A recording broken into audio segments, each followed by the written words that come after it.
Welcome to Global Feed. Please subscribe and hit the bell icon for more breaking updates.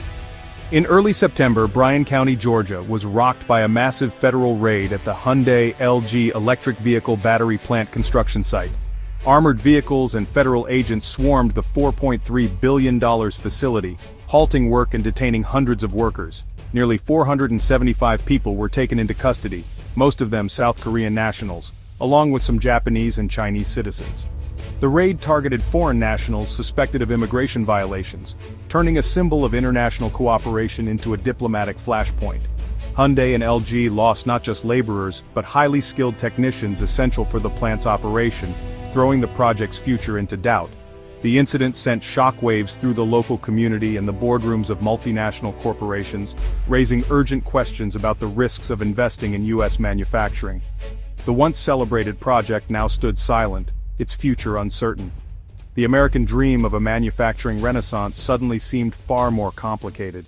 In the aftermath of the high-profile raid, President Trump doubled down on his administration's commitment to strict immigration enforcement, defending the operation as a necessary step to uphold U.S. law and protect American jobs, even as critics questioned the human cost. He made it clear, no exceptions would be made. All companies, whether foreign or domestic, must follow the rules and face consequences if they don't. Yet, as the economic fallout from the detentions became increasingly apparent, Trump made a notable pivot, publicly acknowledging the detained workers' vital technical skills and the immediate impact their absence had on key projects. In a surprising move, he offered to let the South Korean technicians stay in the U.S. temporarily, so they could finish their critical work and help train American staff to take over their roles. This created a paradox for the administration.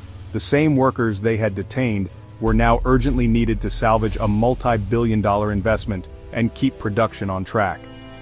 The offer was a tacit admission that these highly specialized technicians were irreplaceable in the short term, and that American industry depended on their expertise.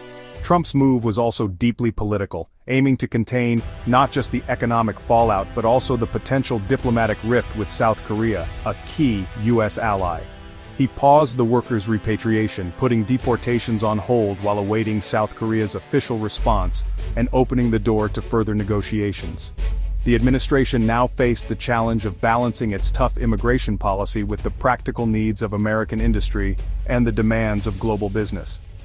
The world watched closely as the U.S. struggled to reconcile its law enforcement priorities with the realities of economic interdependence and international relations. South Korea swiftly rejected Trump's offer, citing the trauma and exhaustion of their detained citizens.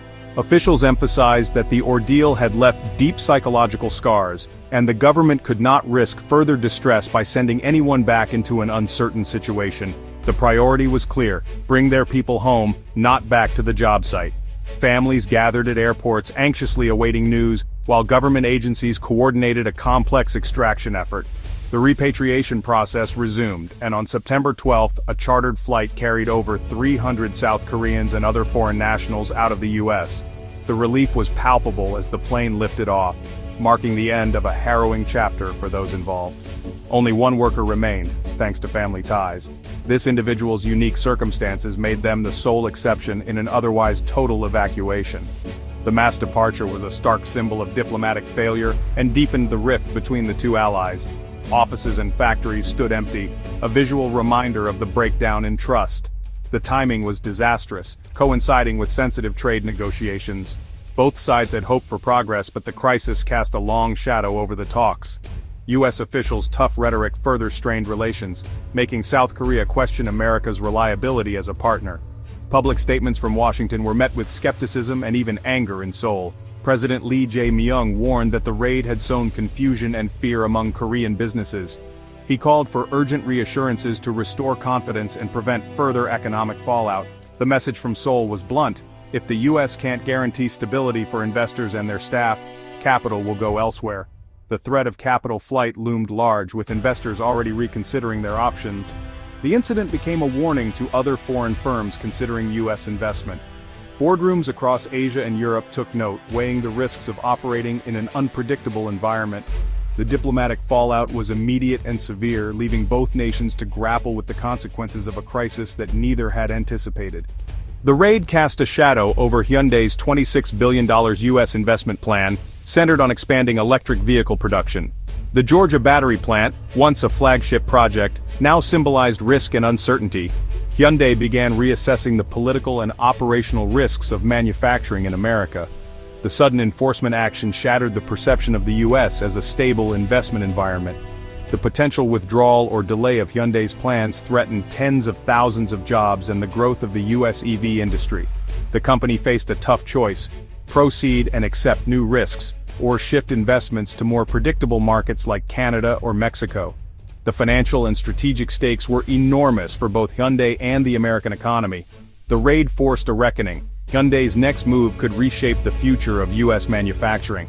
The boardroom debate was now about risk, not just opportunity. At the heart of the crisis was a broken U.S. visa system, ill-suited for modern manufacturing needs.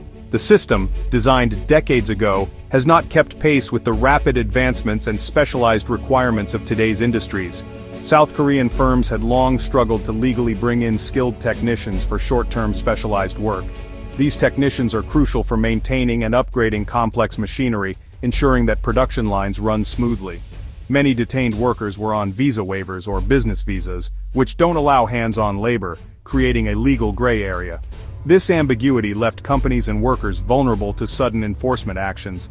The lack of a proper visa category forced companies into risky workarounds now exposed by the raid. These workarounds, while necessary, were always a ticking time bomb. The fallout spread quickly. Other South Korean workers at LG sites began leaving the U.S., fearing more raids. The atmosphere of fear and uncertainty was palpable. This exodus threatened immediate production delays and disruptions across the EV battery supply chain. The impact on the industry was immediate and severe. Both governments recognized the systemic failure and agreed to discuss a new visa category for skilled technicians. This was a crucial step towards addressing the root of the problem. Such reform could provide a legal pathway for essential expertise, but legislative change would take time. The wheels of bureaucracy turned slowly, and immediate relief was not in sight. For now, uncertainty reigned, and the industry braced for more disruption. The future was unclear, and everyone was on edge. The crisis revealed a critical gap between immigration law and economic reality. It was a stark reminder of the need for policies that reflect the complexities of the modern world. If Hyundai and its affiliates scaled back or exited the U.S., the impact would be seismic. Thousands of American jobs at plants, offices, and dealerships would be at risk, devastating local economies. The loss would disrupt the U.S. EV market and slow efforts to build a domestic battery supply chain. Fewer competitors would mean higher car prices for American consumers, especially in affordable segments. The vacuum could open the door for Chinese automakers, eager to enter the U.S. market. The departure of Hyundai would fundamentally reshape the American auto industry. The stakes extended far beyond one company. They threatened the nation's manufacturing ambitions. The ripple effects would be felt in wallets, communities, and boardrooms across the country. The future of American auto manufacturing hung in the balance. The Hyundai crisis left U.S.-Korea relations at a crossroads demanding urgent action. Washington must move beyond rhetoric, rebuilding trust with real policy changes and diplomatic outreach. Swift visa reform is essential, creating a clear path for skilled technicians to support high-tech manufacturing. For Hyundai, a full withdrawal is unlikely, but new investments may be paused until the U.S. proves it can offer stability. The company's next steps will shape the EV sector's growth and America's global competitiveness. This episode is a wake-up call for policymakers. Immigration policy must align with economic goals. If handled well, the crisis could lead to smarter policies and stronger partnerships. If mishandled, it could trigger a retreat of foreign investment and higher costs for consumers. The coming months will determine whether this is a story of renewed cooperation or the start of a painful decoupling.